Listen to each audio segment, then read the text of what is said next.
क्रिस्त में मेरे प्यारे भाई और बहनों, प्रेज द लॉर्ड। आज के मनन चिंतन के लिए आप सभी निकालिए संत लूकस का सुसमाचार अध्याय 8 पद संख्याएं 16 से 18 तक। कोई दीपक जलाकर बर्तन में नहीं ढकता या पलंग के नीचे नहीं रखता, बल्कि वह उसे दीवट पर रख देता है, जिससे भीतर आने वाले उसका प्रकाश देख सके। ऐसा कुछ भी छिपा हुआ नहीं है जो प्रकट नहीं होगा, और ऐसा कुछ भी गुप्त नहीं है जो नहीं फैलेगा और प्रकाश में नहीं आएगा।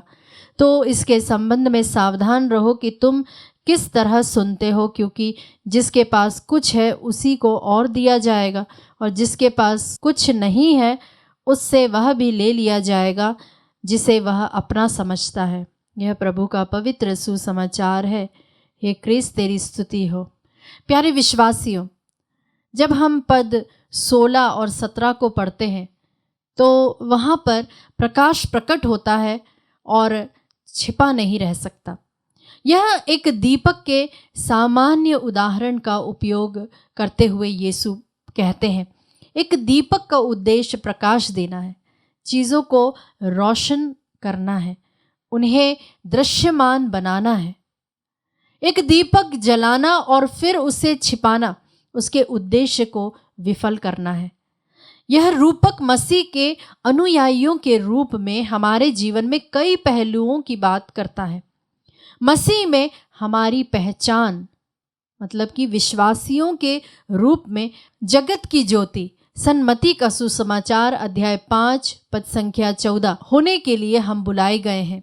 हमारे भीतर का प्रकाश हमारा अपना नहीं है, बल्कि मसीह का प्रकाश है जो हमारे माध्यम से चमक रहा है। इस प्रकाश को छिपाने का मतलब है अपने विश्वास को दबाना, अपने मूल्यों से समझौता करना, या उस सच्चाई के बारे में चुप रहना जो हमने प्राप्त की है। प्यारे विश्वासियों, प्रतिभाओं का छिपा हुआ दीपक। कल्पना कीजिए कि कोई व्यक्ति बहुत अच्छा गाता है, लेकिन वह उसे साझा करने में बहुत शर्मीला है, या वह तभी गाता है जब कोई आसपास ना हो। वह बिस्तर के नीचे दीपक छिपाने जैसा है। उनकी प्रतिभा परमेश्वर का एक उपहार दूसरों को रोशन या आनंद नहीं दे रहा है। हम ईश्वर द्वारा दिए गए उपहारों और प्रतिभाओं का उपयोग कैसे कर रहे हैं? क्या हम उनका उपयोग दूसरों की सेवा करने, परमेश्वर की महिमा करने के लिए कर रहे हैं, या हम उन्हें डर, उदासीनता या असुरक्षा के कारण अपने पास रख रहे हैं? प्यारे विश्वासियों, उदाहरण के लिए एक माता पिता अपने बच्चे को पढ़ाई या स्वस्थ विकल्प चुनने के बारे में बार बार अच्छी सलाह देते हैं। यदि बच्चा वास्तव में सुनता है, सलाह लागू करता है और सकारात्मक परिणाम देखता है, तो उसे अधिक ज्ञान और सफलता मिलती है।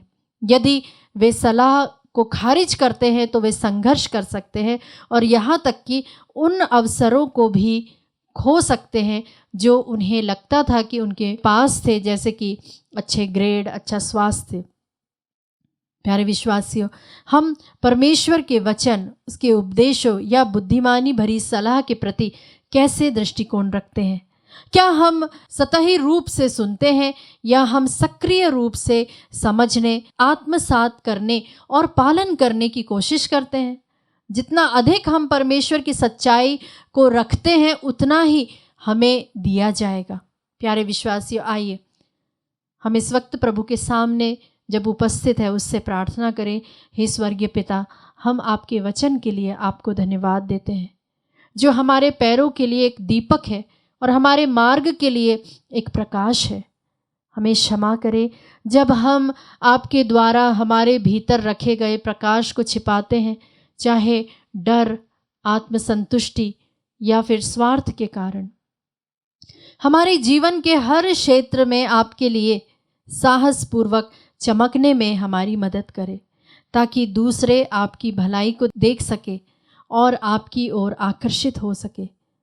हमें आपकी सच्चाई को वास्तव में सुनने के लिए कान, इसे प्राप्त करने के लिए हृदय और इसका पालन करने के लिए इच्छा शक्ति प्रदान करें, ताकि हम ज्ञान और अनुग्रह में बढ़ सके। हम आपकी महिमा के लिए जो कुछ भी आपने हमें दिया है उसके अच्छे प्रबंधक बने। आमीन।